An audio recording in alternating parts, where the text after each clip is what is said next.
चाल है? Good evening sir. Very good evening everyone, very good evening.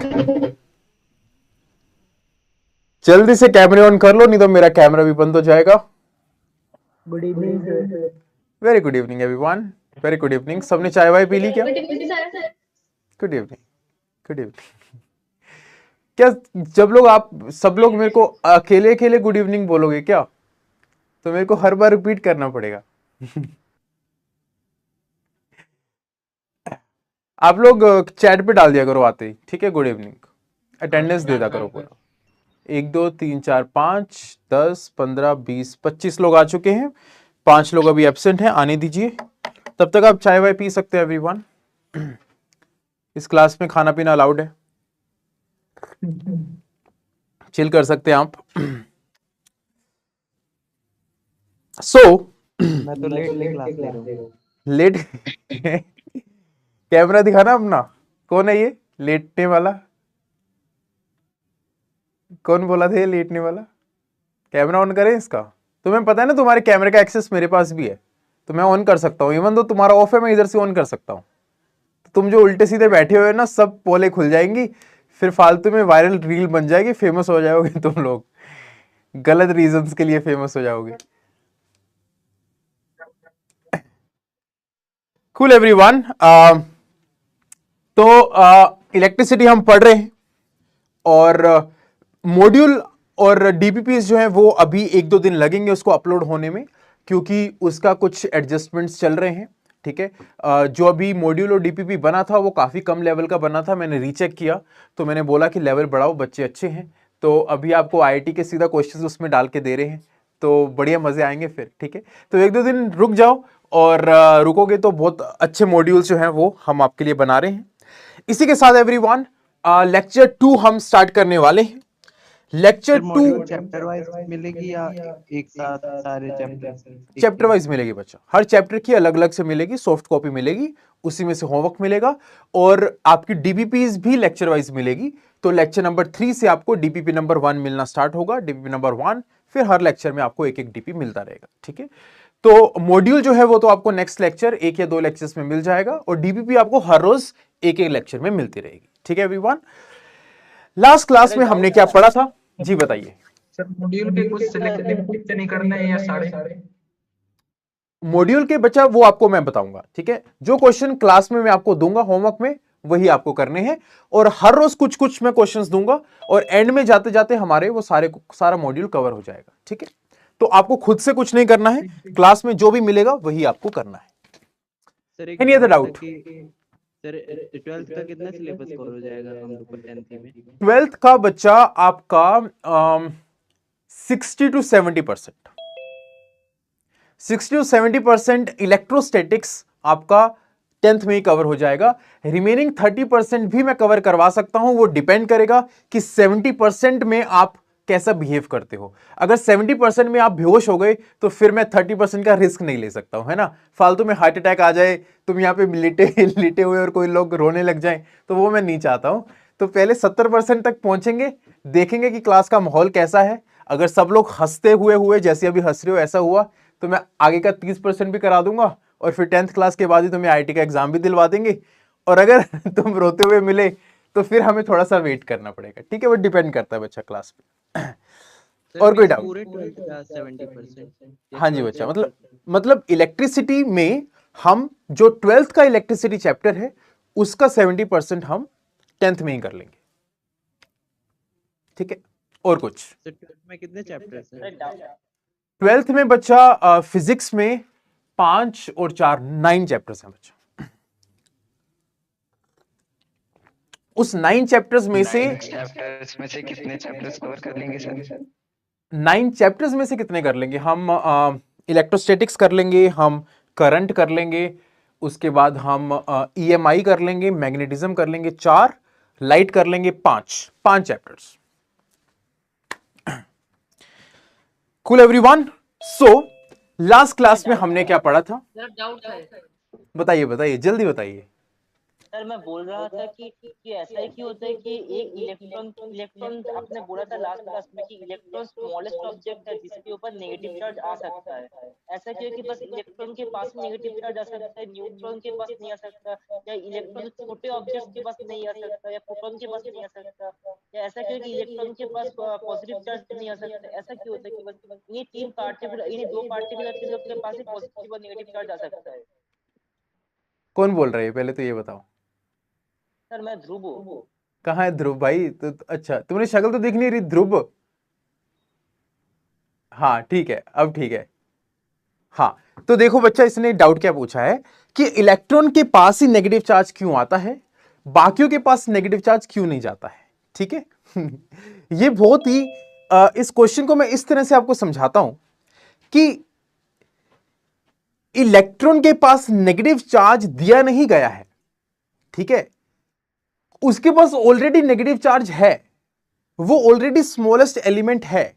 अब वो स्मॉलेस्ट एलिमेंट क्यों है, इसका रीजन हमारे पास नहीं है। इसका रीजन हमें भगवान से पूछना पड़ेगा जिसने ये पृथ्वी या ये यूनिवर्स बनाया है। ठीक है, मैं आपको फैक्ट बता रहा हूं। अब फैक्ट का रीजन क्या होगा? Electron is the smallest negative charge carrying element. ठीक है, सबसे छोटा पार्टिकल जो है वो इलेक्ट्रॉन है। ये एक फैक्ट है बच्चा, इसका कोई रीजन नहीं है ठीक है, अगर मैं पूछूं तुम्हारा नाम क्या है, तुम बोलोगे ध्रुव, मैं बोलूंगा रीजन क्या है, तुम्हारा नाम ध्रुव क्यों है, किसी और का नाम ध्रुव क्यों नहीं है? तो ये वही क्वेश्चन हो गया। ठीक है, वो रख दिया, फैक्ट है बस। ठीक है, हाँ जी, और कुछ? सर एक और डाउट है। जल्दी जल्दी पूछो यार। सर आपने कहा था कि चार्ज टू टाइप्स के होते हैं, पॉजिटिव और नेगेटिव। सर पर न्यूट्रॉन्स जो हमें पढ़ाते हैं, न्यूट्रॉन्स और नेगेटिव, उनको न्यूट्रल पार्टिकल्स कहते हैं। तो वो टाइप ऑफ चार्ज नहीं हुआ, वो टाइप ऑफ पार्टिकल्स हुआ। अगर आपसे कोई पूछेगा कितने टाइप के पार्टिकल्स होते हैं, तो आप 3 टाइप के पार्टिकल्स बोलोगे, लेकिन टाइप ऑफ चार्जेस तो 2 ही होते हैं ना। समझ में आया क्या हुआ? न्यूट्रॉन जो है उसके पास नेगेटिव चार्ज भी नहीं है, उसके पास पॉजिटिव चार्ज भी नहीं है, इसलिए वो न्यूट्रल है। न्यूट्रल भी नहीं है, वो न्यूट्रॉन है, वो अलग कैटेगरी है, वो पार्टिकल्स की कैटेगरी है, वो चार्ज की कैटेगरी नहीं है। समझ में आया? Very nice everyone. बाकी के डाउट्स थोड़ी देर बाद देखते हैं। आज तक हमने क्या पढ़ा, थोड़ा आपके डाउट्स लिए जाएंगे, लेकिन कुछ टाइम बाद। ठीक है, अभी कुछ टाइम के लिए हम मौन व्रत रखेंगे और थोड़ा सा सिलेबस कवर करेंगे, फिर आपके डाउट्स फिर से आएंगे। सो एवरीवन, अब तक हमने क्या कुछ पढ़ लिया है? अब तक हमने चार्ज के बारे में थोड़ा सा पढ़ लिया है, इलेक्ट्रोस्टैटिक्स किसको बोलते हैं वो पढ़ लिया है, प्रॉपर्टीज ऑफ चार्ज हमने शुरू किया था, और चार्ज बॉडीज के बारे में भी मैंने आपको बता दिया था। ठीक है, चार्ज क्या होता है? फंडामेंटल पार्टिकल जिसके कारण इलेक्ट्रोमैग्नेटिज्म का जो फील्ड है वो पता लगता है। इलेक्ट्रोस्टैटिक्स होता है चार्ज एट रेस्ट की स्टडी। प्रॉपर्टीज ऑफ चार्ज में हमने एक प्रॉपर्टी पढ़ी थी, that was type of charges. 2 type के चार्ज होते हैं, एक पॉजिटिव होता है, एक नेगेटिव होता है। और चार्ज बॉडीज में हमने पढ़ी थी 3 टाइप की charge bodies, positively charge, negatively charge और न्यूट्रल बॉडी। ठीक है, आज हम क्या पढ़ने वाले हैं एवरीवन? आज हम स्टार्ट करेंगे प्रॉपर्टीज ऑफ चार्ज से, क्योंकि हमने सिर्फ एक प्रॉपर्टी देखी थी, बाकी प्रॉपर्टीज हमारी बची हुई हैं, वो आज हम कवर करेंगे। उसके बाद हम मेथड्स ऑफ चार्जिंग देखेंगे।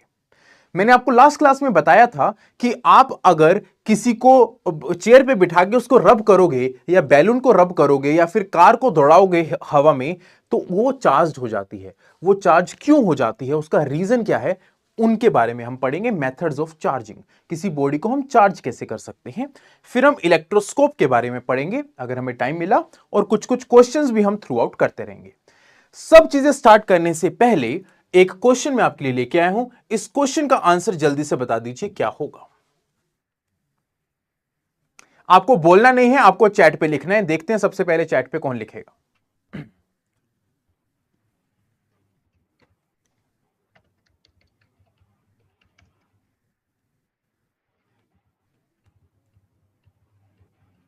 ए बी बी इंक्रीज, सी वाले भी हैं कुछ। अरे बस बस बस, 30 लोग हैं और आंसर दे दिया आपने 2500 बार। हाँ, रुक जाओ। तो everyone, question is very simple. Last class में हमने किया था, a neutral body, the body is neutral, right? It has equal number of positive and negative charges. A neutral body is charged negatively. हमने इस न्यूट्रल बॉडी को negatively charge कर दिया है। मैंने आपको बताया था कि किसी बॉडी को चार्ज करने के लिए या तो आप उसको इलेक्ट्रॉन दोगे या फिर उससे इलेक्ट्रॉन ले लोगे। न्यूट्रल को नेगेटिवली चार्ज करने के लिए इसको हमें इलेक्ट्रॉन्स बाहर से देने पड़ेंगे। इलेक्ट्रॉन्स अगर दिया है तो इलेक्ट्रॉन के साथ कुछ ना कुछ आपने मास भी दिया होगा, तो नेगेटिवली चार्ज बॉडी का मास जो है वो न्यूट्रल बॉडी से ज्यादा हो जाता है। Answer would be increase. Similar question next one, इसका आंसर क्या होगा? कौन है? कौन बोला ये? Very nice everyone. A neutral body is charge positively. Neutral body थी और इसको पॉजिटिव चार्ज करने के लिए इसमें से हमने कुछ इलेक्ट्रॉन्स बाहर निकाल लिए होंगे। इलेक्ट्रॉन्स बाहर निकाले हैं तो मास भी बाहर निकाला है, तो इसका ओवरऑल मास जो है वो कम हो गया होगा। ये हमने लास्ट क्लास में देखा था, और इसका मास जो है वो बढ़ गया होगा, ये भी हमने लास्ट क्लास में देखा था। ठीक है एवरीवन, नेक्स्ट हम जाते हैं नेक्स्ट प्रॉपर्टी पे everyone. Two types of charges हम पढ़ चुके हैं लास्ट क्लास में। Next property is conservation of charge. इसका मतलब क्या है? इसका मतलब है that charge can not be destroyed and also can not be created. आप किसी भी बॉडीज के अंदर चार्ज को क्रिएट या डिस्ट्रॉय नहीं कर सकते, आप उसको सिर्फ रीअरेंज कर सकते हो। ठीक है, इसका क्या मतलब है वो मैं आपको समझाता हूं। Conservation of charge.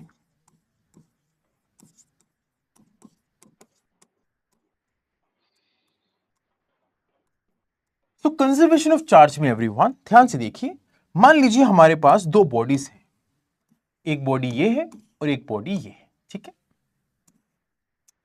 इस बॉडी के ऊपर कुछ चार्ज हमने दिया हुआ है। ये चार्ज मान लीजिए कुछ Q चार्ज है, और इसके ऊपर भी कुछ चार्ज है जो कि 3Q चार्ज है। ठीक है, अब Q क्या होता है? Q जो है वो एक यूनिट है, वो एक चार्ज की सिंपल सी यूनिट है। ठीक है, तो Q का मतलब 1 भी हो सकता है, 2 भी हो सकता है। जैसे हम वेलोसिटी को V लिख देते हैं, जैसे हम लेंथ को L लिख देते हैं, वैसे हम चार्ज को Q लिखते हैं। ठीक है, तो इसके ऊपर चार्ज जो है बच्चा वो Q है, और इसके ऊपर चार्ज उसका 3 गुना है। ठीक है, हमने क्या किया? हमने इन दोनों बॉडीज को टच करवा दिया। ठीक है, हमने इन दोनों बॉडीज को टच करवा दिया। एक बॉडी ये रही, दूसरी बॉडी ये रही, और हमने इनको करा दिया टच। टच करवाने के बाद हमने इनको फिर से अलग अलग कर दिया। वही सेम बॉडीज हैं, बट हमने उनको कर दिया अलग अलग।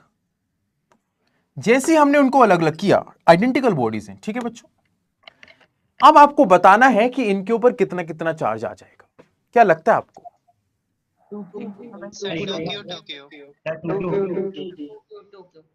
Very nice. ये आपको कंडक्टर्स दिए हुए हैं। ठीक है, ये इंसुलेटर नहीं है, ये प्लास्टिक के नहीं बने हुए हैं, ये कंडक्टर्स हैं। ठीक है, तो आपको दिया हुआ था कि these are two similar conductors. अब कंडक्टर्स में क्या होता है ना बच्चा, कंडक्टर में इलेक्ट्रॉन्स जो है वो फ्रीली घूम रहे होते हैं, और वो एक जगह से दूसरी जगह जा सकते हैं। ठीक है, जैसे कि आपको मैं यहां पे दिखाता हूं कि इंसुलेटर में और इलेक्ट्रॉन में क्या फर्क है।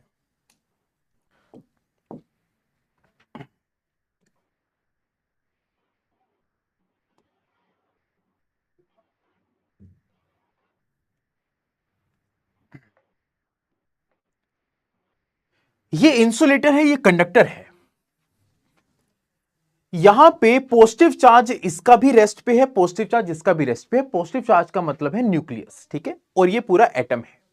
ध्यान से देखिएगा, वैसे तो एक न्यूक्लियस के अराउंड ही इलेक्ट्रॉन्स घूमते हैं, राइट? इस न्यूक्लियस का अपना इलेक्ट्रॉन होगा, इस न्यूक्लियस का अपना इलेक्ट्रॉन होगा, नेक्स्ट न्यूक्लियस का अपना इलेक्ट्रॉन होगा। कोई भी बॉडी जो है वो बहुत सारे एटम से मिलकर बनी होती है, तो हर एटम का अपना अपना इलेक्ट्रॉन है, अपना अपना न्यूट्रॉन है। तो यहां पे एक एटम है, उसका अपना इलेक्ट्रॉन, अपना इलेक्ट्रॉन, अपना इलेक्ट्रॉन। लेकिन कंडक्टर में क्या होता है ना, कंडक्टर में ये इलेक्ट्रॉन्स जो हैं वो न्यूक्लियस के पास नहीं रहते, वो फ्री मूविंग होते हैं। तो आप देख सकते हैं कि ये वाला इलेक्ट्रॉन घूम के इधर चला गया, फिर उधर चला गया, इधर के इलेक्ट्रॉन्स उधर चले जाएंगे, उधर के इलेक्ट्रॉन्स इधर आ जाएंगे, ये शेयर करते रहते हैं आपस में।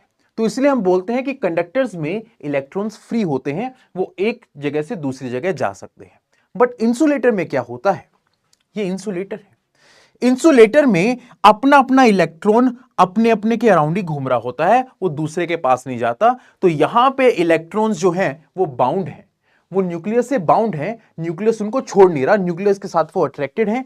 यहां पे न्यूक्लियस और इलेक्ट्रॉन के बीच में उतना अट्रैक्शन नहीं है, बाहर वाले जो इलेक्ट्रॉन्स हैं वैलेंस बॉन्ड इलेक्ट्रॉन्स उनको बोलते हैं, वो इधर उधर मूव कर रहे हैं। ठीक है, ये दोनों में डिफरेंस है। अब तो मैंने बोला कि ये जो है वो कंडक्टर है, ये जो है वो कंडक्टर्स हैं। कंडक्टर्स का मतलब कि वो इंसुलेटर्स नहीं है, वो प्लास्टिक नहीं है, वो मेटल है। मेटल में क्या होता है, इलेक्ट्रॉन्स जो है वो फ्री मूविंग है, दो को अगर कनेक्ट करोगे तो इसके पास अगर ज्यादा इलेक्ट्रॉन है तो वो इसमें ट्रांसफर हो जाएंगे, या फिर इसमें ज्यादा इलेक्ट्रॉन्स है तो वो इसमें ट्रांसफर हो जाएंगे। और अगर ये दोनों आइडेंटिकल हैं, सिमिलर हैं, तो दोनों में फाइनल चार्ज भी सिमिलर आना चाहिए। तो इनिशियल चार्ज अलग अलग था, फाइनल चार्ज दोनों में सेम आना चाहिए। तो इस पूरे सिस्टम के पास नेट चार्ज कितना था बच्चों? 4Q। इस पूरे सिस्टम के पास चार्ज ऑन सिस्टम, पूरे सिस्टम के पास जो नेट चार्ज है वो आपके पास है 4Q, राइट। अब यहां पे कंजर्वेशन ऑफ चार्ज कहां पे आया कि पूरे सिस्टम का जो चार्ज है वो कंजर्व रहेगा, आपस में वो रीडिस्ट्रीब्यूट हो सकता है। आपको पता लग गया होगा कि जैसे ही आपने कनेक्ट किया दोनों के ऊपर चार्ज इक्वल आएगा, तो नेट चार्ज जो था वो 4Q था, दोनों के ऊपर इक्वल चार्ज आना है तो वो 2Q और 2Q आ जाएगा। लेकिन सिस्टम के ऊपर अभी भी कितना चार्ज रहा? 4Q। ठीक है, तो सिस्टम का चार्ज कंजर्व रहता है, पार्टिकल्स का चार्ज कंजर्व नहीं रहता है। आप मेरे से ये क्वेश्चन पूछ सकते हो कि सर इसके पास पहले Q था, अभी इसके पास 2Q आ गया, तो इसका चार्ज तो कंजर्व नहीं है, इसका चार्ज भी कंजर्व नहीं है। तो A जो है, A का चार्ज तो कंजर्व नहीं है, B का चार्ज भी कंजर्व नहीं है, बट A और B जो पूरा सिस्टम है उसका चार्ज कंजर्व है।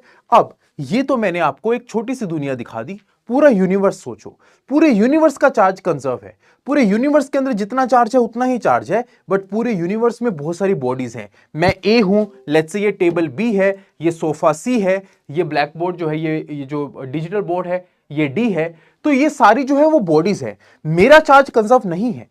मेरे से इस टेबल में चार्ज जा सकता है, टेबल से जमीन में चार्ज जा सकता है, जमीन से सोफे पे आ सकता है, सोफे से यहां पे जा सकता है, सबके अंदर चार्ज चेंज हो सकता है। हमारा चार्ज कंजर्व नहीं है, हम बॉडीज हैं, बट ये पूरी बॉडीज जिस जगह पे है, जिस आइसोलेटेड सिस्टम में है, जिस यूनिवर्स में है, उसका चार्ज जो है वो कंजर्व रहता है। ठीक है, so what is conservation of charge? Conservation of charge is the total charge of an isolated system।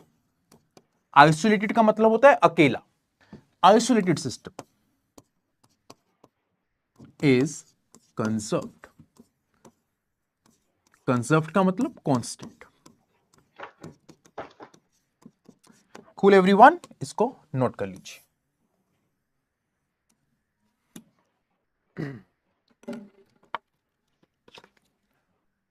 Sir अगर हम यूनिवर्स की बात करें तो उसके अंदर डार्क मैटर के ऊपर भी चार्ज होगा? बेटा डिबेटेबल है ये चीजें। डार्क मैटर प्रैक्टिकली डिस्कवर ही नहीं किया गया है, थ्योरेटिकल कंसेप्ट है। जैसे कि ब्लैक होल थ्योरेटिकल कंसेप्ट है, जैसे कि ब्लैक होल का साइज थ्योरेटिकल कंसेप्ट है, वॉर्म होल्स जो है वो थ्योरेटिकल कंसेप्ट्स हैं, राइट। रिलेटिविटी थ्योरेटिकल कंसेप्ट्स है, speed of light theoretical concept है। प्रैक्टिकली हम स्पीड ऑफ लाइट तक आज तक रीच कर ही नहीं पाए हैं। तो ये सारी थ्योरीज हैं, इन थ्योरीज को कोई बीट नहीं कर पाया है, बट ये लॉज नहीं है। ठीक है, तो इसलिए हाँ जी सर क्या चार्ज और मास का कोई रिलेशन है आपस में? बिल्कुल, जहां पे चार्ज होता है वहां पे मास जरूर होगा, लेकिन जहां पे मास है वहां पे नेट चार्ज हो भी सकता है, नहीं भी हो सकता है।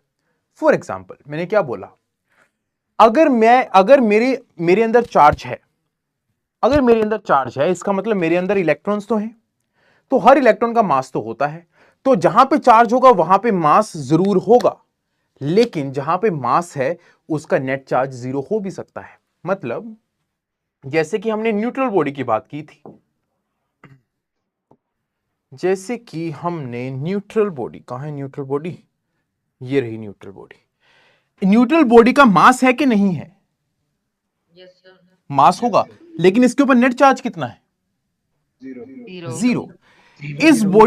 इस बॉडी का मास है या नहीं है? Yes sir. मास तो हर चीज का होगा, मास तो दुनिया में हर चीज का है, लेकिन उसके ऊपर नेट चार्ज हो भी सकता है और नहीं भी हो सकता है। ठीक है सर, हाँ जी बच्चा। चार्ज इक्वली डिस्ट्रीब्यूट हुआ क्योंकि बच्चा ये आइडेंटिकल बॉडीज हैं। अगर ये बॉडीज दोनों आइडेंटिकल हैं, अगर एक छोटी होती एक बड़ी होती तो दोनों में अलग अलग चार्जेस आते हैं। Okay sir. बंडल्स में इलेक्ट्रॉन फ्रीली घूमते हैं, लेकिन सर बोर्ड ने तो बोला था कि फ्रीज ऑर्बिट में घूमेंगे इलेक्ट्रॉन।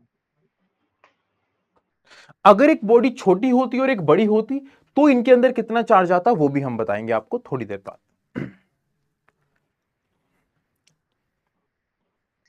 सर हमें रियल लाइट की स्पीड पता नहीं है। रियल लाइफ के रियल लाइट की स्पीड हमें पता नहीं है ना, जो नहीं, रियल लाइट की स्पीड हमें पता है, बट उस स्पीड से हम नहीं चल सकते हैं, राइट?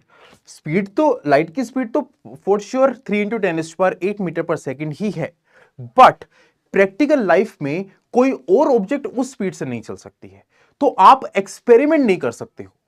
पूरी रिलेटिव फिजिक्स इस बात के ऊपर बेस्ड है कि अगर आप स्पीड ऑफ लाइट से चलना शुरू कर दो तो आपका मास जो है वो इनफाइनाइट हो जाएगा, आपका साइज जो है वो 0 हो जाएगा, टाइम डायलेशन हो जाएगा, आपके लिए टाइम रुक जाएगा। रिलेटिविटी के 3 कॉन्सेप्ट्स हैं कि जब भी कोई ऑब्जेक्ट स्पीड ऑफ लाइट से मूव करेगी तो उसका मास इनफाइनाइट हो जाएगा, बहुत ज्यादा हो जाएगा। उसकी लेंथ जो है, उसकी हाइट, अगर मैं मूव करूं तो मेरी हाइट बिल्कुल कम हो जाएगी, I would be like a point, और मेरे लिए टाइम जो है वो रुक जाएगा। अगर मैं ऐसी कार में बैठ जाऊं जो स्पीड ऑफ लाइट से जा रही है तो मेरी घड़ी जो है वो रुक जाएगी। मेरी घड़ी रुक गई तो मेरा जो सेलुलर एज है, जिससे मैं एज होता हूं, जिससे मैं बुढ़ा होता हूं, वो भी रुक जाएगा। मतलब जो बंदा स्पीड ऑफ लाइट से चलेगा उसके लिए टाइम रुक जाएगा, वो कभी बुढ़ा नहीं होगा, वो हमेशा उसी एज में रहेगा, वो एक पॉइंट मास की तरह हो जाएगा, लेकिन उसका मास इनफाइनाइट हो जाएगा। ये थ्योरी है आइंस्टाइन की, बट आप इसको प्रैक्टिकली प्रूव नहीं कर सकते हो, क्योंकि कोई चीज स्पीड ऑफ लाइट से प्रैक्टिकली मूव आज तक हमारे पास टेक्नोलॉजी नहीं है जो ये कर पाए, तो इसलिए वो थ्योरी को आप प्रैक्टिकली प्रूव नहीं कर पाए हो, इसलिए वो थ्योरी लॉ नहीं बन पाई है। यही डिफरेंस होता है थ्योरी में और लॉ में, ठीक है? जैसे न्यूटन के लॉज हैं बिकॉज आप उसको प्रैक्टिकली फील कर सकते हो, ऑब्जर्व कर सकते हो, बट कुछ थ्योरीज ही रह जाती हैं बिकॉज उसको आप प्रैक्टिकली वेरीफाई नहीं कर सकते। सर, ये यूनिवर्स तो स्पीड ऑफ लाइट के स्पीड से भी बहुत ज्यादा स्पीड से एक्सपेंड कर रहा है ना? कौन बोल रहा है? सर प्रियशीष, ये यूनिवर्स जो है वो जो एक्सपेंड कर रहा है वो कंटिन्यूअसली एक्सपेंड कर रहा है, लाइट की स्पीड से भी ज्यादा एक्सपेंड कर रहा है ना? नहीं, लाइट की स्पीड से ज्यादा से एक्सपेंड नहीं कर रहा, बट वो एक्सपेंड कर रहा है, ठीक है? Anyone else? सर कंडक्टर में फ्री इलेक्ट्रॉन्स होते हैं तो सर, लेकिन बोहर ने तो बोला था कि ऑर्बिट में ही हो सकते हैं इलेक्ट्रॉन। किसने बोला था? सर मयंक। हाँ मैं समझ गया, आपका क्वेश्चन क्या है बच्चा? सर मेज जैसे नील बोहर ने अपने एटॉमिक थ्योरम बताया था कि इलेक्ट्रॉन डिस्क्रीट ऑर्बिट्स में मूव करते हैं, लेकिन बिल्कुल। आपने भी बताया कंडक्टर में फ्रीली मूव करते हैं, तो हाँ, सर हाँ। मतलब ये एक्सेप्शन। नहीं बच्चा, फ्रीली मूव करते हैं लेकिन डिस्क्रीट ऑर्बिट्स में मूव करते हैं। मतलब ये कि थोड़ा सा यार देखो, आपके जो डाउट्स है ना वो इतने प्यारे डाउट्स हैं कि मेरे को पूरा नया चीज आपको बतानी पड़ जाती है। दो चीजें होती हैं बच्चा, एक तो होती है एटॉमिक थ्योरी और एक होता है मॉलिक्यूलर थ्योरी, ठीक है? ये बताइए कि नील्स बोहर ने मॉलिक्यूलर थ्योरी दी थी या एटॉमिक थ्योरी दी थी? एटॉमिक थ्योरी, ठीक है? तो नील्स बोहर, रदरफोर्ड या फिर उससे पहले थॉमसन, उन्होंने एटॉमिक मॉडल्स आपको बताए हैं कि एक एटम कैसा होता है। तो उन्होंने बताया कि एक एटम के अंदर न्यूक्लियस होगा और उसके अराउंड डिस्क्रीट ऑर्बिट्स होंगे। इन डिस्क्रीट ऑर्बिट्स की एनर्जी फिक्स होगी, इनकी एनर्जी भी हम निकाल सकते हैं, -13.6 इलेक्ट्रॉन वोल्ट्स, 5.4 इलेक्ट्रॉन वोल्ट्स, तो सारी एनर्जीज भी हमें पता है। तो उन्होंने ये बोला, लेकिन मोलिकुलर ऑर्बिटल थ्योरी अभी आपने नहीं पढ़ी होगी बिकॉज अभी आप छोटे हो, लेकिन मोलिकुलर ऑर्बिटल थ्योरी क्या होती है, वो बोलता है कि जब ऐसे दो एटम्स पास में आते हैं एक दूसरे के, तो पास में आने से क्या होता है, उनके आउटर जो ऑर्बिट्स होते हैं वो मिक्स हो जाते हैं। बिकॉज दो एटम्स जो हैं वो जब पास आएंगे तो उनके आउटर ऑर्बिट्स जो है वो मिक्स हो जाते हैं। जैसे ही इनके आउटर ऑर्बिट्स मिक्स हुए, उससे क्या होता है, अब पता ही नहीं लगेगा कि इसका इलेक्ट्रॉन जब यहां पहुंचेगा और इसका इलेक्ट्रॉन जब यहां पहुंचेगा, तो पता ही नहीं लगेगा कि इस स्पेस में किसका इलेक्ट्रॉन है, बिकॉज यहां पे कोई ऑर्बिट बचा ही नहीं है। ठीक है, तो इसलिए क्या होगा, ये इलेक्ट्रॉन इधर भी जा सकता है, ये इलेक्ट्रॉन इधर भी जा सकता है। समझ में आया? अगेन मोलिकुलर ऑर्बिटल थ्योरी है, अभी आपने वो नहीं पढ़ा होगा। हाँ जी सर बताइए बच्चों। तो लाइक चार्जेस होते तो वो रेपेल नहीं कर देंगे? दोबारा से बोलिए। सर इलेक्ट्रॉन्स लाइक चार्जेस होते तो वो रेपेल नहीं कर देंगे? इलेक्ट्रॉन्स लाइट चार्जेस होते हैं इसलिए वो रेबेल नहीं करते, मतलब क्या हुआ इसका? Like charges. अच्छा, लाइक चार्जेस होते हैं तो वो रिपेल नहीं करते, करते हैं ना बच्चा रिपेल। आपको किसने बोला रिपेल नहीं करते? तो फिर वो मूव करते हैं सर जैसे अभी आपने बताया वो कैसे हो जाता है वो कंबाइन कैसे? उनकी रोटेशनल स्पीड इतनी ज्यादा है ना बच्चा, ये वाली रोटेशनल स्पीड इतनी ज्यादा है कि रिपल्शन भी होता है उनमें। ये बताइए, उससे पहले तो फिर ये सोचिए कि न्यूक्लियस के अंदर जो पॉजिटिव चार्ज है उसमें रिपल्शन क्यों नहीं होता?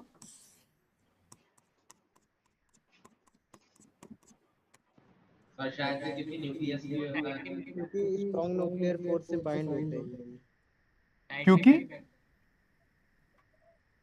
स्ट्रॉन्ग न्यूक्लियर फोर्स से बॉन्ड होते हैं। Very nice, very nice. यही रीजन है। ये इलेक्ट्रॉन्स जो हैं, ये इलेक्ट्रॉन्स एक दूसरे को बिल्कुल रिपेल करते हैं, बट वो फोर्स ऑफ इलेक्ट्रोस्टैटिक रिपल्शन जो है वो इतना कम है कि इनको घूमने के लिए जो इस पॉजिटिव चार्ज ने इनके ऊपर जो फोर्स लगाया है वो ज्यादा फोर्स है देन इसने जो इसके ऊपर फोर्स लगाया होगा। तो इंटर इलेक्ट्रॉनिक फोर्स का रिपल्शन फोर्स नेग्लिजिबल होता है in comparison to the force which this nucleus is applying on these small electrons। तो इनका फोर्स इसके ऊपर, इसका फोर्स इसके फोर्स को कैंसिल कर देता है, तो मेन फोर्स इसका बचता है, उसका फोर्स जो है वो बहुत ही छोटा होता है। ठीक है, बट अगेन केमिस्ट्री की बातें हैं यार। ठीक है, so everyone coming back to this one, conservation of charge हमने पढ़ लिया। This is charge is conserved for an isolated system. Next is quantization of charge. I am sure आपने ये पक्का सुना होगा quantization of charge। कोई बताएगा क्या होता है quantization of charge? Sir, quantization of charge is mainly we can call it's a packet of charge. Sir quantisation of charge मतलब सर जो packetisation of charge sir. Sum of integral multiple of fundamental of charge that is sir quantisation of charge means sir वो एक fix quantity में रहेगा जो कि electron के charge का इक्वल होगी। सर वो क्वांटिटी नेचुरल नंबर में होती है। किसको अच्छे से पता है? कौन अपना अनम्यूट करके मेरे को बताएगा? हैंड रेज कर लो। अरुणवा है, और कोई है जिसको अच्छे से आता है? तनुप्रिया है, अच्छा बहुत सारे लोग हैं। ठीक है, मैं एक एक करके पूछता हूँ। ईशानी बच्चा आप बताइए। सर क्वांटाइजेशन का मतलब है चार्ज वैसे मिनिमम क्वांटिटी में मिल पाता है, वो हमेशा वो क्वांटिटी पैकेट ऑफ चार्ज कहलाती है, वो कभी भी हमेशा होल नंबर में मिलेगी वो क्वांटिटी, आपको कभी भी आधी पैकेट या ऐसे कुछ नहीं मिलेगी। जो चार्ज है वो होल नंबर ऑफ क्या होगा? होल नंबर ऑफ पैकेट्स एक मिनिमम क्वांटिटी से उसका 1.6 × 10⁻⁻19 है, उसको अगर आप होल नंबर से मल्टीप्लाई करोगे वही कोई क्वांटिटी हो सकती है। Very nice, very nice, very nice. और ऐसा क्यों होता है? 1.6 × 10⁻19 के मल्टीपल में ही क्यों होता है? क्योंकि इलेक्ट्रॉन के ऊपर एक सबसे कम, क्योंकि इलेक्ट्रॉन के ऊपर यही चार्ज होता है। ध्यान से सुनिए बच्चा, लास्ट क्लास में जो चीजें मैंने आपको बताई थी उसी के ऊपर मैं आपको डिस्कस कर रहा हूं। ध्यान से सुनिएगा। एक बॉडी के ऊपर या तो पॉजिटिव चार्ज होगा +Q या फिर नेगेटिव चार्ज होगा -Q। ठीक है, पॉजिटिव चार्ज कैसे आएगा? मान लीजिए बॉडी न्यूट्रल थी, न्यूट्रल बॉडी में से एक इलेक्ट्रॉन बाहर गया होगा या फिर 2 इलेक्ट्रॉन्स बाहर गए होंगे या फिर 3 इलेक्ट्रॉन्स बाहर गए होंगे, या फिर 4 इलेक्ट्रॉन्स बाहर गए होंगे, या फिर 5 इलेक्ट्रॉन्स बाहर गए होंगे, क्या कभी यहां से आधा इलेक्ट्रॉन बाहर जा सकता है? Never possible, never ever possible, right? तो कभी भी आधा इलेक्ट्रॉन नाम की चीज ही नहीं होती। मिनिमम चार्ज जो एग्जिस्ट करता है on any particle, that is electronic charge. Okay, so अगर चार्ज यहां से बाहर जाएगा या फिर चार्ज इसके अंदर आएगा, तो वो या तो E आएगा, या वो 2E आएगा, या वो 3E आएगा, या वो 4E आएगा, या वो 5E आएगा। या तो एक इलेक्ट्रॉन आएगा, 2 आएंगे, 3 आएंगे, 4 आएंगे, 5 आएंगे। और यहां से भी बाहर अगर जाएंगे तो एक इलेक्ट्रॉन बाहर जाएगा, 2 जाएगा, 3 जाएगा, 4 जाएगा, या फिर 5 जाएगा, या फिर 6 जाएगा, या फिर n जाएगा।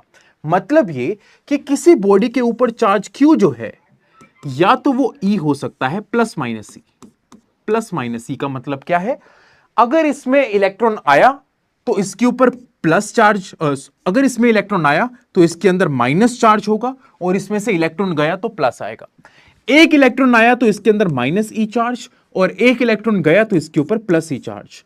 2 इलेक्ट्रॉन्स आए तो इसके ऊपर माइनस 2E चार्ज, 2 इलेक्ट्रॉन्स बाहर गए तो इसके ऊपर प्लस 2E चार्ज। तो किसी बॉडी के ऊपर या तो प्लस में भी चार्ज हो सकता है, माइनस में भी हो सकता है। तो इसलिए मैंने लगा दिया charge on any body can either be positive either be negative, and that is either E और 2E और 3E और 4E। इस पूरी चीज को लिखने से अच्छा है कि मैं NE लिख देता हूं, where N is a whole number that can be either 1 2 0 भी हो सकता है। वैसे तो 0 1 2 3 4 टिल एनी वैल्यू। ये बताइए कि क्या n की वैल्यू 0.5 हो सकती है? No sir. क्या 1.5, 3/2, 4/3 ऐसी वैल्यूज नहीं हो सकती? ठीक है, so this is what quantization of charge looks like. How do we say this और how do we define this? That's very important. Quantization of charge, everyone साथ साथ में लिख सकते हो आप। Quantization of charge means charge on any body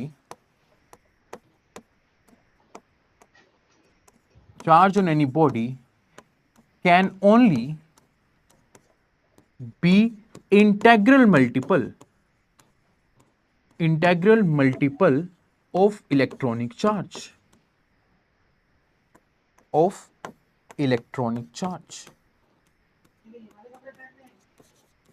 ठीक है? तो charge on any body can only be integral multiple of electronic charge E, ठीक है? और एक इलेक्ट्रॉन के ऊपर चार्ज कितना होता है बच्चों? म्यूट कर लीजिए, किसी की आवाज आ रही है पीछे से।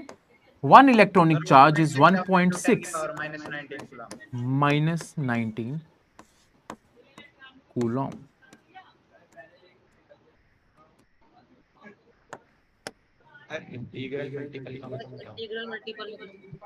बताता हूं बच्चों, इंटीग्रल मल्टीपल का मतलब होता है इंटीजर मल्टीपल। इंटीजर को ही हम इंटीग्रल मल्टीपल बोलते हैं। इंटीजर का मतलब क्या होता है? 1 2 3 4 5 6 7 8 9 10 दीज आर इंटीजर्स। तो इंटीग्रल मल्टीपल का मतलब, इंटीग्रल का मतलब इंटीजर। तो Q जो है वो E का इंटीजर मल्टीपल ही हो सकता है। तो n can only be a integer. वो चेक कैसे करूंगा फिर? कद्दू है क्या? हैं? खत्म होने वाले हैं ना? अबे कौन है यार ये? म्यूट कर ले भाई। 330 से वो थी 445, 455 से अब होगी। कौन बोल रहा है ये? 7-10 नहीं 6-10 भाई चेक तो तू ही करेगा। अबे यार चलो, anyways. So everyone, this is what the quantization of charge looks like. Q is equals to NE is the formula which you need to remember always. Q is equals to NE. E की value भी आपको याद रखनी है। E is 1.6 10⁻⁻19। In fact minus होता है इसमें, because electron के ऊपर नेगेटिव चार्ज होता है, इसलिए माइनस पे आगे लगा लीजिएगा। सर वो प्लस माइनस क्यों लिखा है सर आपने? प्लस माइनस मैंने इसलिए लिखा है बच्चा, because charge on a body can either be positive can either be negative. या तो आप कहीं से एक इलेक्ट्रॉन निकाल सकते हो या फिर कभी एक इलेक्ट्रॉन दे सकते हो। तो बॉडी में से बॉडी के ऊपर प्लस एनी चार्ज भी हो सकता है और बॉडी के ऊपर माइनस एनी चार्ज भी हो सकता है। हाँ जी बच्चा, हाँ बिल्कुल करते हैं बच्चा, क्वेश्चंस भी करेंगे, उससे और समझ में आ जाएगा।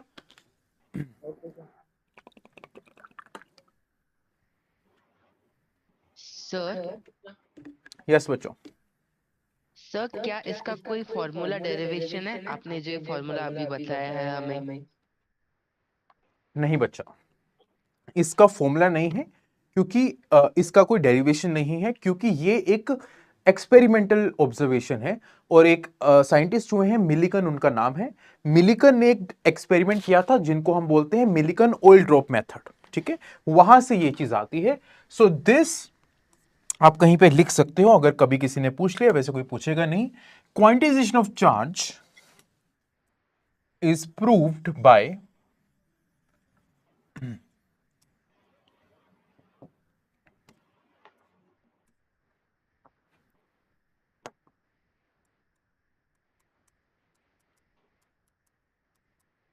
दिस इज प्रूव्ड बाय, ये जो फॉर्मूला है वो हमें किसने दिया है? दैट इज गिवन बाय या proved bye Millikan's oil drop method. अब ये मत पूछना कि सर ये एक्सपेरिमेंट बता दो, क्योंकि उससे सारी क्लास हमारी लग जाएगी।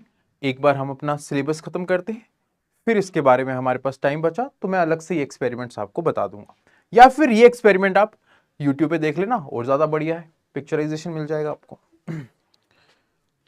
सर एक डाउट था। बताइए बच्चों। अच्छा, मैं बोल रहा था कि इलेक्ट्रॉन का चार्ज नेगेटिव है।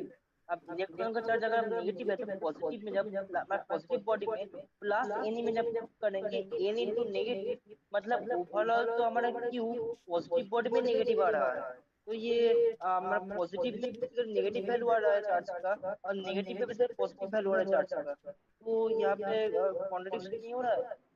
नहीं बच्चा, आप गलत समझ रहे हो इस चीज को। आप ये सोच रहे हो कि अगर हमने पॉजिटिवली चार्ज बॉडी में इलेक्ट्रॉन्स दिया है तो क्या होगा, राइट? पॉजिटिवली चार्ज बॉडी में अगर आपने इलेक्ट्रॉन दे दिया तो ये न्यूट्रल हो जाएगी। हम ये नहीं कर रहे हैं, हमारे पास एक न्यूट्रल बॉडी है पहले से ही, ये भी एक न्यूट्रल बॉडी है और हमारे पास ये भी एक न्यूट्रल बॉडी है, ठीक है। अब हम इन न्यूट्रल बॉडी के साथ छेड़खानी कर रहे हैं। हम इस न्यूट्रल बॉडी को इलेक्ट्रॉन्स दे रहे हैं और इस न्यूट्रल बॉडी में से इलेक्ट्रॉन्स निकाल रहे हैं। इसको अगर इलेक्ट्रॉन्स दोगे तो ये नेगेटिव एनी चार्ज इसके ऊपर आ जाएगा, और इसमें से इलेक्ट्रॉन्स निकालोगे, इलेक्ट्रॉन्स चले गए तो बचा क्या? पॉजिटिव चार्ज, तो इसके ऊपर प्लस एनी चार्ज आ जाएगा। तो यहां पे न्यूट्रल बॉडी जो है वो नेगेटिवली चार्ज हो गई और यहां पे न्यूट्रल बॉडी जो है वो पॉजिटिवली चार्ज हो गई। समझ में आया? ठीक, cool everyone. So quantization of charge simply means कि क्या चार्ज Q जो है वो n into E हो सकता है, जहां पे n has to be integer, n की वैल्यू 0 1 2 3 4 5 6 यही हो सकती है, फ्रैक्शनल नहीं हो सकती, इसलिए यहां पे मैंने ये साइन लगाया है, ठीक है। इसी के ऊपर एक छोटा सा क्वेश्चन करते हैं, उससे आपको ज्यादा अच्छे से समझ में आएगा। ध्यान से देखें, क्वेश्चन क्या है। क्वेश्चन ये है कि एक न्यूट्रल बॉडी है, उसको आपने चार्ज कर दिया है बाय दिस वन। एक न्यूट्रल बॉडी थी। क्वेश्चन समझता हूं बच्चे, समझते हैं, उसके बाद आप इसको करके देखिएगा। इस न्यूट्रल बॉडी को आपने चार्ज कर दिया है और चार्ज आपने इसको दे दिया है +1 न्यू इंटू सी। न्यू क्या होता है? न्यू का मतलब होता है माइक्रो, ठीक है। तो दिस इज 1 इंटू, इस न्यू का मतलब होता है 10⁻⁻⁶ कूलम। तो इस बॉडी के ऊपर इतना चार्ज आ चुका है, ये आपको दिया हुआ है, ठीक है। अब एक न्यूट्रल बॉडी को पॉजिटिव चार्ज दोगे, अगर एक न्यूट्रल बॉडी को आपको पॉजिटिव चार्ज करना है तो कैसे करोगे? इसमें से इलेक्ट्रॉन निकालने पड़ेंगे या देने पड़ेंगे?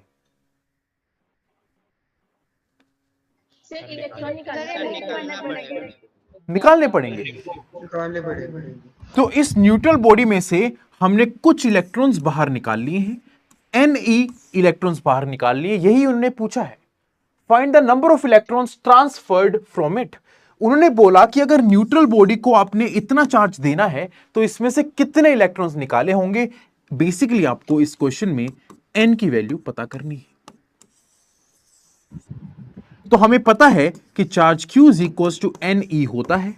Q का वैल्यू आपको दिया हुआ है which is that one. Electronic charge आपको पता है, यहां से आप n निकाल सकते हो। जल्दी से कैलकुलेशन करिए, find the value of n out of ABCD। Option क्या होगा? ये ऑप्शन इज करेक्ट।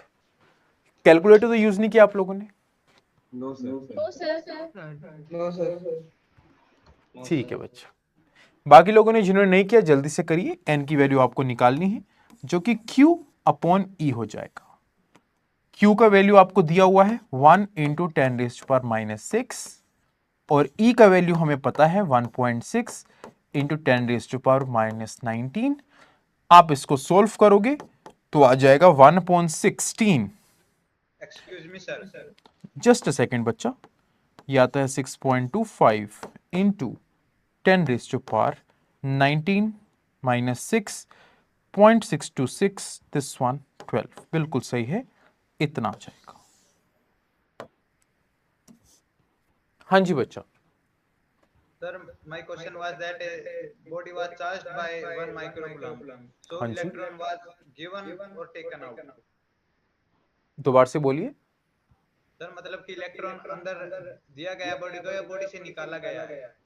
उसके ऊपर चार्ज क्या है? सर पहले तो न्यूट्रल है, उसके बाद में 1 कूलम्ब का चार्ज हमने जो दिया है। तो इलेक्ट्रॉन निकाले गए होंगे बच्चा। सर चार्ज अगर डालेंगे तभी तो इलेक्ट्रॉन डालेंगे सर, क्योंकि इलेक्ट्रॉन के साथ ही तो चार्ज आएगा। नहीं बच्चा, उसके ऊपर पॉजिटिव चार्ज है या नेगेटिव चार्ज है? सर बॉडी के ऊपर तो न्यूट्रल है सर।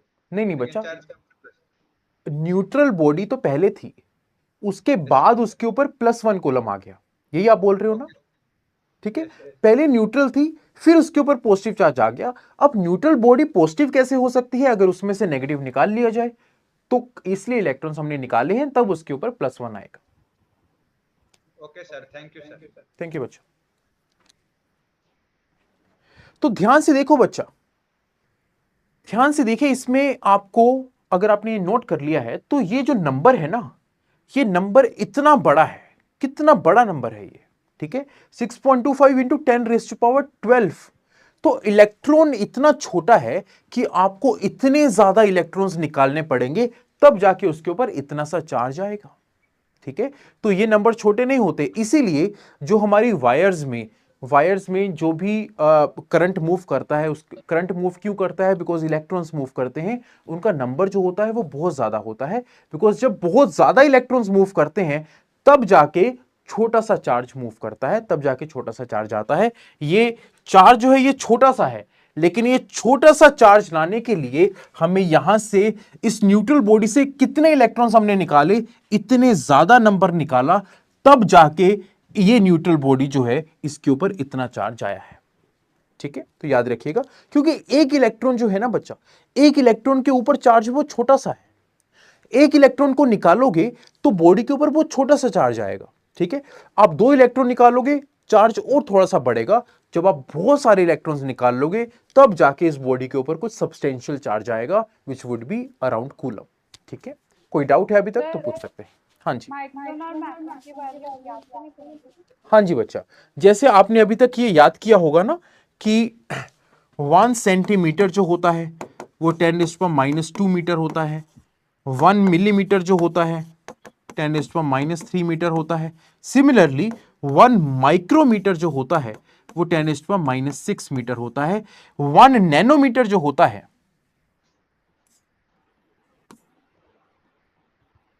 1 nm जो होता है नैनोमीटर वो 10⁻⁹ मीटर होता है। ये चीजें आपको याद रखना है। C का मतलब, C को हम बोलते हैं सेंटी, M को हम बोलते हैं मिली,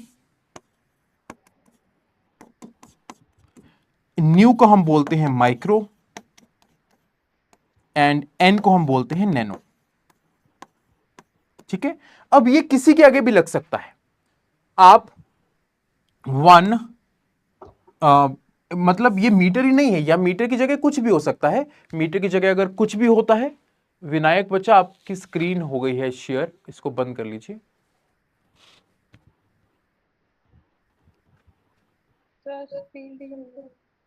कुछ गड़बड़ है क्या?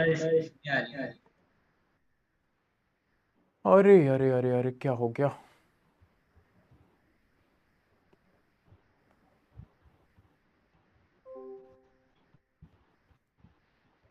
अभी आ रही है?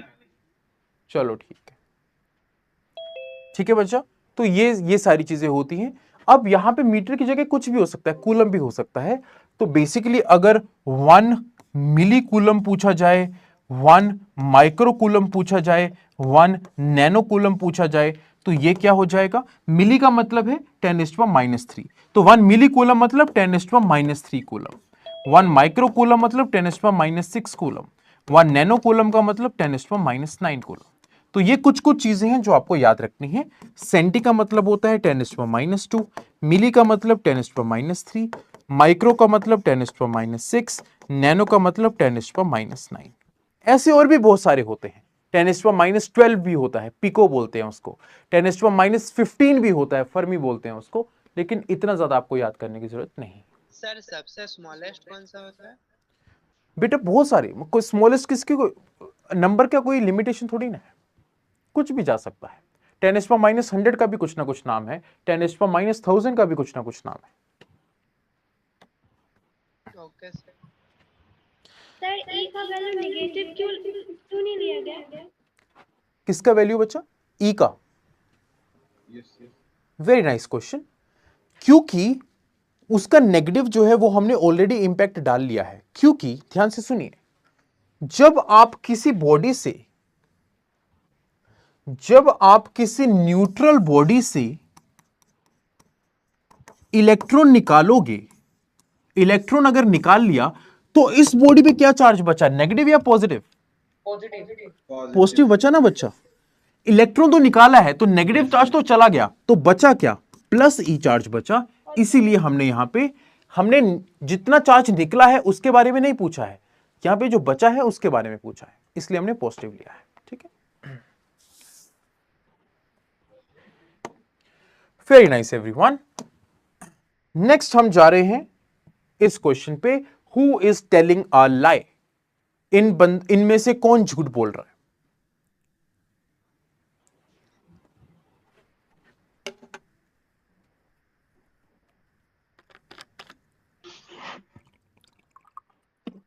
Sir D. ओ हर्षित, कॉपी पेन कहां है तुम्हारा? ऐसे लेटा हुआ है बेड पे सिराना लगा के।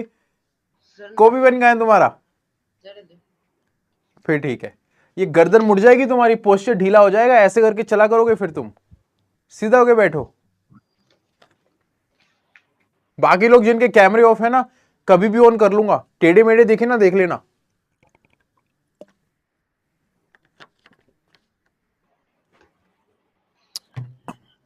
Who is telling a lie? Hema, रेखा, जया और सुषमा।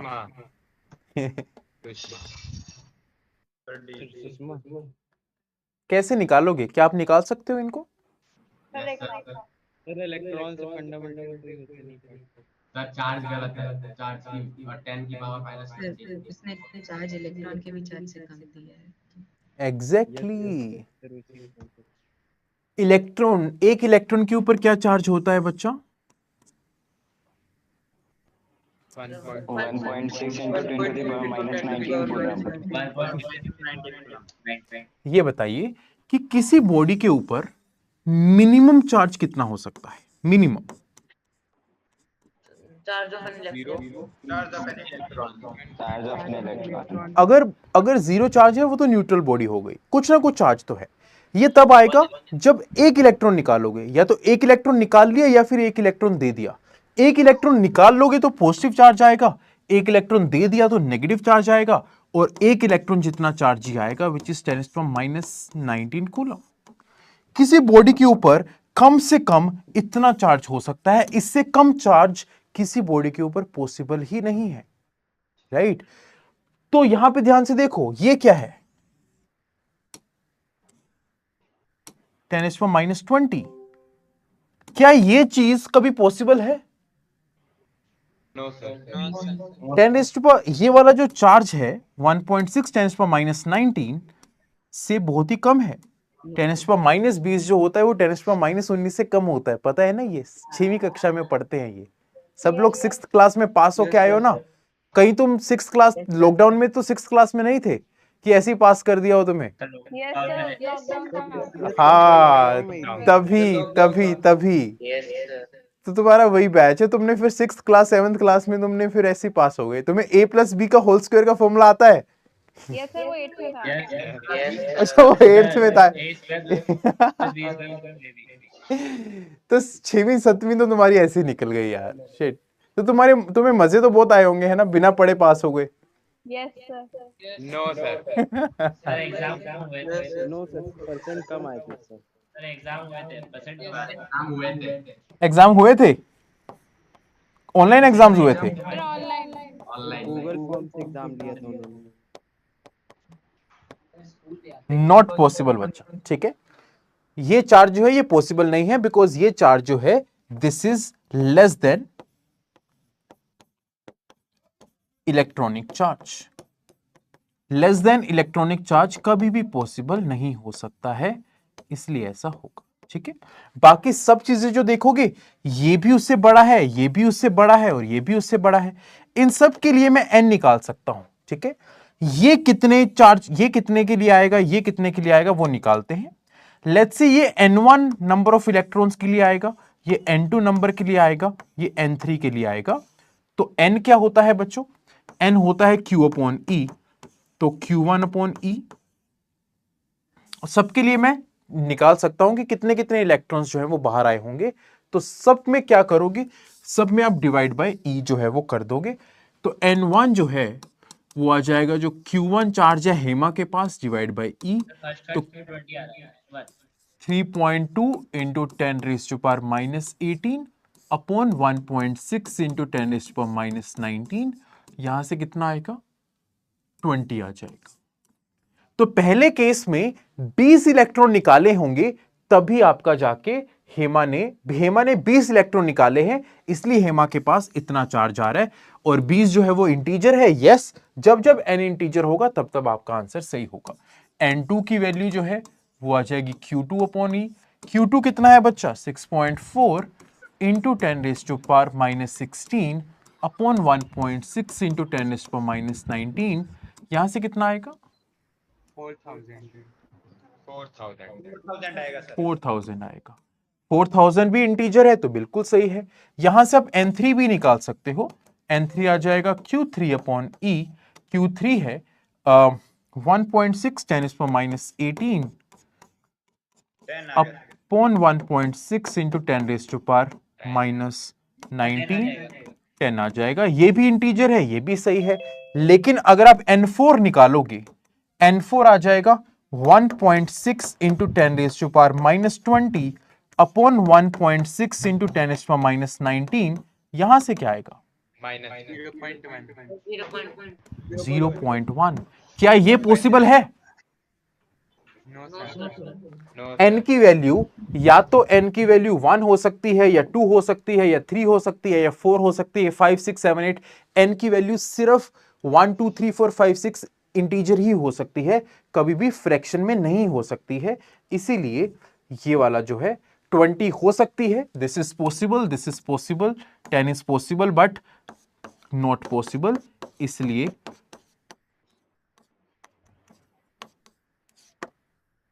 ये आंसर आ जाएगा।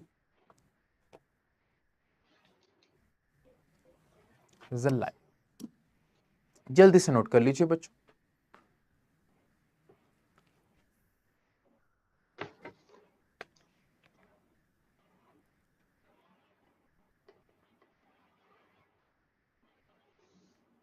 सर क्या ये क्वेश्चन भी अलग से नोट करने की जरूरत है सर? ये वाला क्वेश्चन बच्चा? यस सर, ये क्योंकि सर नोट्स में मिल जाएंगे ना सर, इसलिए अलग से नोट करने की जरूरत है। कर लो बच्चा, कर लो, क्योंकि अपने हाथ से जब हम लिखते हैं कुछ चीज तो वो मसल मेमोरी में रह जाता है, नोट्स फिर वो नोट्स में ही रह जाता है, ठीक है? तो इसलिए जो भी मैं लिखा रहा हूं वो आपको खुद लिखना है। Thank you sir.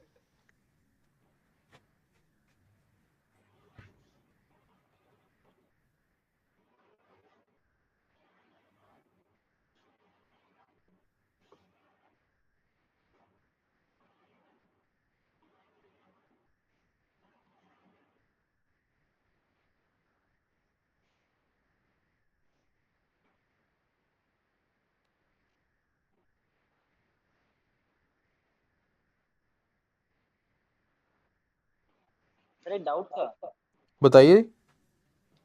सर, यहाँ पे जो लेट्स से हेमा से she has a charge of -3.2 into 10 to the power -18 charge, पर माइनस नहीं होगा ना वो? कौन सा माइनस बच्चा? मतलब सारे तो वैल्यूज माइनस ही होंगे, मतलब -3.2। मैं ये नंबर वाला बोल रहा हूँ, ऑप्शन ए में वो -3.2 into 10 to the power -18 charge होगा ना? नहीं बच्चा, प्लस भी हो सकता है माइनस भी हो सकता है। इन्होंने प्लस दिया है तो प्लस होगा, अगर माइनस दिया होता तो माइनस होता, दोनों पॉसिबल है। अच्छा ठीक है। Hello sir. Sir charge scalar होता है वेक्टर? Done everyone? हाँ जी, क्या डाउट है? सर चार्ज स्केलर क्वांटिटी है vector quantity? Charge scalar quantity है बच्चा, नंबर्स की तरह ही ऐड होता है। आपको स्केलर वेक्टर पता है क्या? यस। स्केलर वेक्टर आपने कहाँ पढ़ा? वेक्टर्स कहाँ पढ़ा?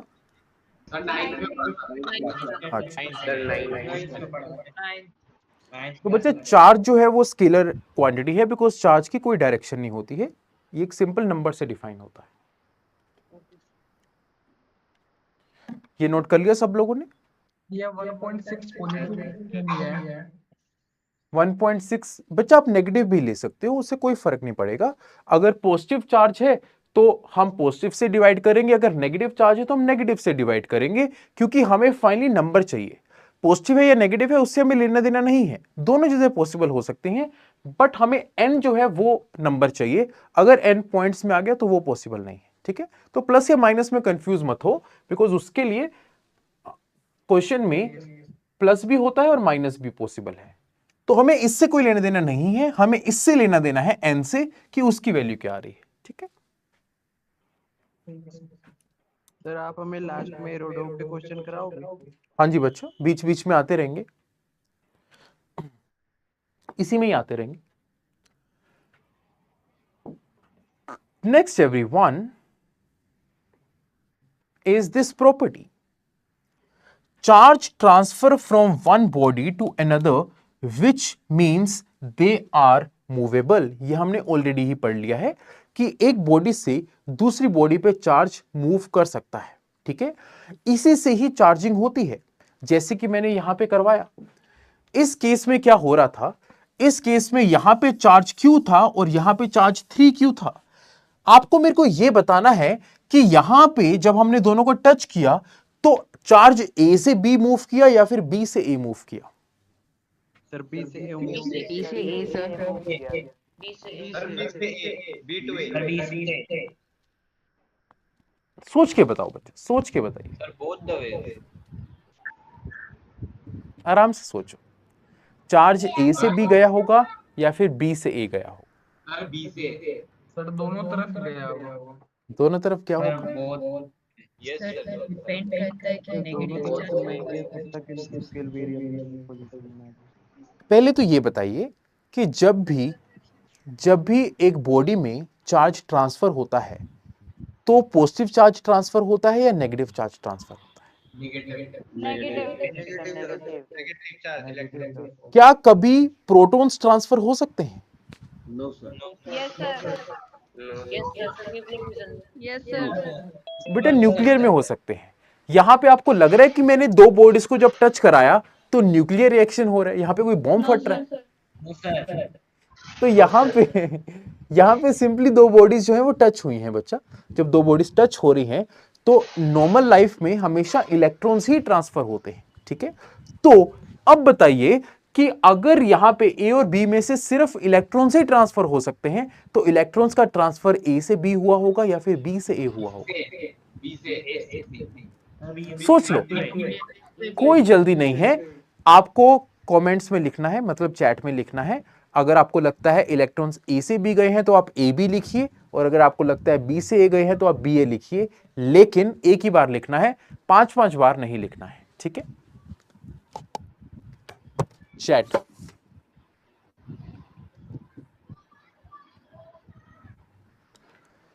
A to B, B to A to B, B to A, Ishani B to A, Abhijit B to A, B to A। काफी लोग A to B बोल रहे हैं और काफी लोग B to A भी बोल रहे हैं। देखते हैं बच्चों, आ जाइए।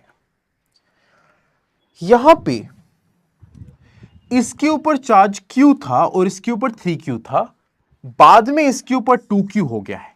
ठीक है, ध्यान से सुनिए बच्चा, ए के ऊपर चार्ज बढ़ा है या कम हुआ है? ए के ऊपर, ए के ऊपर पॉजिटिव चार्ज बढ़ा है, पॉजिटिव चार्ज बढ़ा है Q से 2Q। किसी बॉडी के ऊपर पॉजिटिव चार्ज कब बढ़ेगा? जब इलेक्ट्रॉन्स बाहर चले जाएंगे। समझ में आया क्या? इसके पास Q था बच्चों, इसके पास Q था और Q से 2Q हो गया है, पॉजिटिव चार्ज बढ़ गया है। पॉजिटिव तब बढ़ेगा जब नेगेटिव कम होगा, नेगेटिव कम होने का मतलब इलेक्ट्रॉन बाहर जाएंगे। तो यहां से इलेक्ट्रॉन्स बाहर गए हैं। दूसरी बात बच्चा, B को देखिए, B के पास 3Q चार्ज था और इसके पास 2Q है। B के पास पॉजिटिव चार्ज कम हुआ है, पॉजिटिव चार्ज कम होने का मतलब नेगेटिव चार्ज क्या हो गया है? बढ़ गया है। नेगेटिव चार्ज बढ़ने का मतलब क्या है? इलेक्ट्रॉन्स बढ़ गए हैं। तो A से B इलेक्ट्रॉन्स ट्रांसफर हुए हैं। ठीक है, तो यही चीज यहां पे बताई हुई है। सो यहां पे आप लिख लीजिए,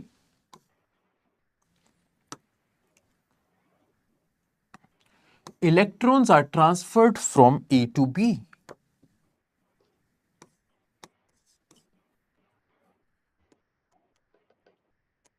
Electrons are transferred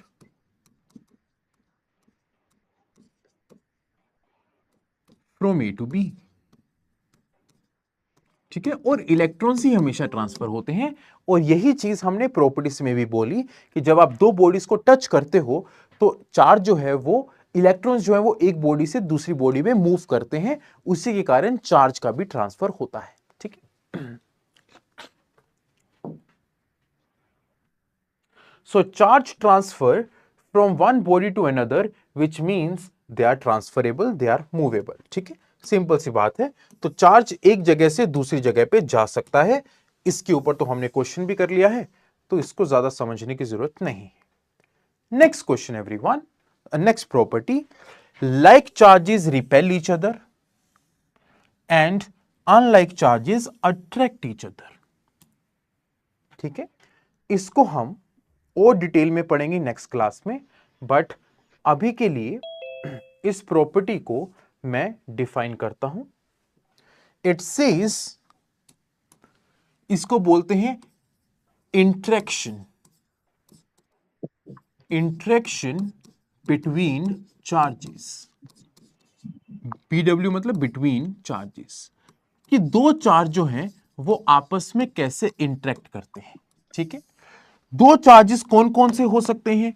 या तो एक केस है दोनों चार्ज ही पॉजिटिव हो जाए, या फिर एक केस है कि दोनों चार्जेस ही नेगेटिव हो जाए, या फिर एक केस है कि एक चार्ज पॉजिटिव हो जाए और दूसरा चार्ज नेगेटिव हो जाए। ठीक है बच्चों, अब ध्यान से देखिए, अगर दोनों ही पॉजिटिव हैं तो ये दोनों पॉजिटिव एक दूसरे को रिपेल करेंगे। ये इसको रिपेल करेगा और ये इसको रिपेल करेगा, ये दोनों एक दूसरे को रिपेल करेंगे। और यहां पे न्यूटन का तीसरा नियम वैलिड है, Newton third law. Newton third law says every action has an equal and opposite reaction. Remember everyone, ninth class, ninth class के तो एग्जाम्स हुए थे ना, सबने पास किए नाइन्थ क्लास?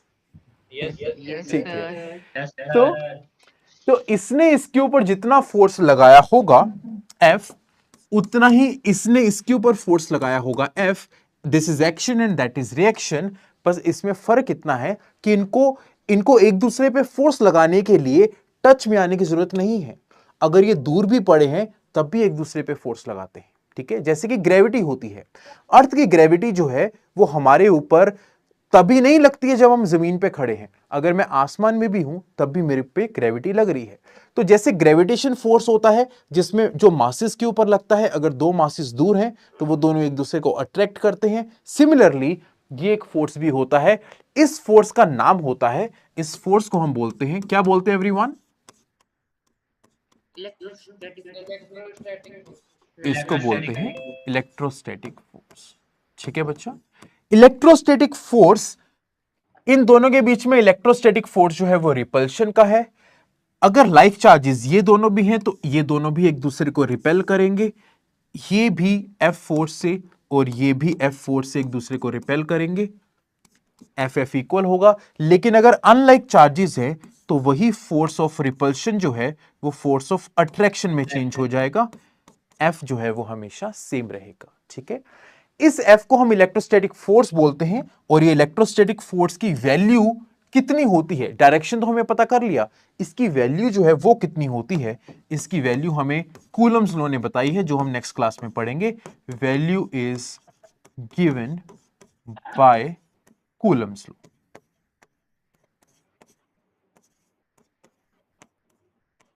ठीक है एवरीवन, नोट कर लीजिए।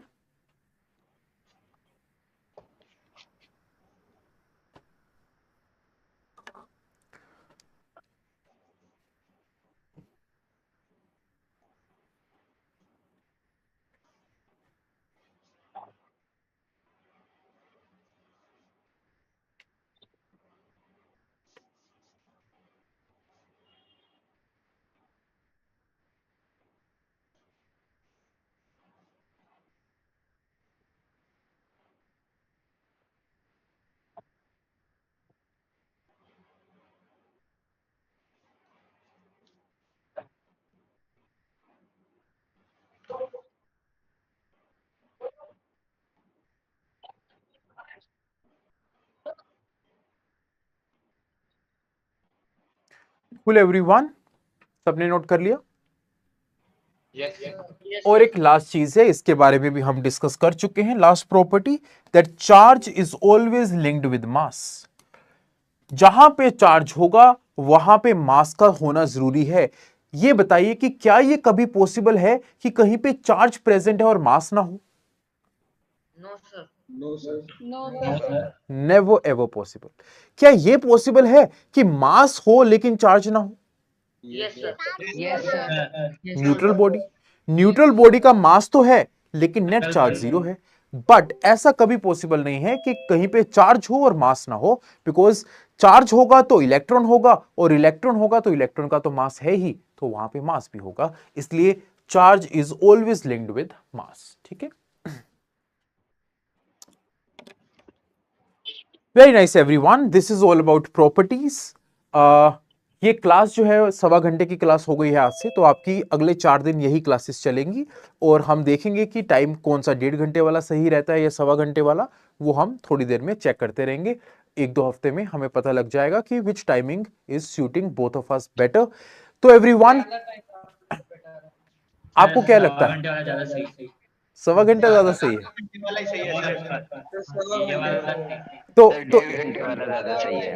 तो ये बताइए कि अगर 1 घंटे का कर दे तो और ज्यादा सही नहीं हो जाएगा? पौने घंटे का कर देते, आधा घंटा रख लेंगे, 25 मिनट सही है, क्या बोलते हो? 1.5 घंटे का कोई बात नहीं, 15 मिनट से ज्यादा फर्क नहीं पड़ता है। तो एवरीवन, नेक्स्ट क्लास में हम चार्ज बॉडीज के बारे में पढ़ेंगे, लेकिन आज तक हमने जितना पढ़ लिया है वो आपको पढ़ के आना है। हमने चार्ज के बारे में पढ़ लिया है, चार्ज क्या होता है वो हमें पता होना चाहिए। उसके बाद इलेक्ट्रोस्टैटिक फोर्स क्या होता है, इलेक्ट्रोस्टैटिक्स क्या होता है वो पता होना चाहिए। प्रॉपर्टीज ऑफ चार्ज सारी पता होना चाहिए। प्रॉपर्टीज ऑफ चार्ज में मैंने जो भी प्रॉपर्टीज के ऊपर क्वेश्चंस करवाए हैं वो भी आपको अच्छे से आना चाहिए। ठीक है, नेक्स्ट क्लास में हम डीपीपी से स्टार्ट करेंगे, मतलब आपको डीपीपी देना स्टार्ट करूंगा और साथ में हम मेथड्स ऑफ चार्जिंग भी कंप्लीट करेंगे। ठीक है, हाँ जी बच्चा, डीपीपी मिली है। जो आज आपको डीपीपी मिली है बच्चा वो चेंज होगी, क्योंकि उसमें कुछ क्वेश्चंस ऐसे हैं जो अभी तक हमने नहीं हुए हैं, तो सारे क्वेश्चंस आपसे हो नहीं पाएंगे, लेकिन आप अटेम्प्ट कर लेना, जितने क्वेश्चंस हो जाएं बढ़िया है। ठीक है, ठीक है everyone, thank you so much, keep it till here, I will see you next time tomorrow, till then bye bye. जी बताइए सर, बाकी सारे सब्जेक्ट्स में कैसे कवर करें सिलेबस? बच्चा, अच्छा जो आपने लास्ट टाइम पे पूछा था उसके बारे में ये सोचा गया है कि आपका फ्राइडे और सैटरडे को उन सब्जेक्ट्स की क्लासेस होंगी। ठीक है, तो हमारी ये वाली आईआईटी वाली क्लासेस तो सिर्फ मंडे ट्यूसडे वेडनेसडे थर्सडे ही चलेंगी। फ्राइडे और सैटरडे में आपको अलग से एक्स्ट्रा क्लासेस उन सब्जेक्ट्स की मिलेंगी, जो भी आपकी लैंग्वेज की क्लासेस हैं, कंप्यूटर साइंस है या फिर सोशल स्टडीज है, वो उन दोनों में मैनेज हो जाएगा। ठीक है, cool everyone, thank you so much, we'll see you next time, bye bye। Bye sir. Thank you. Bye.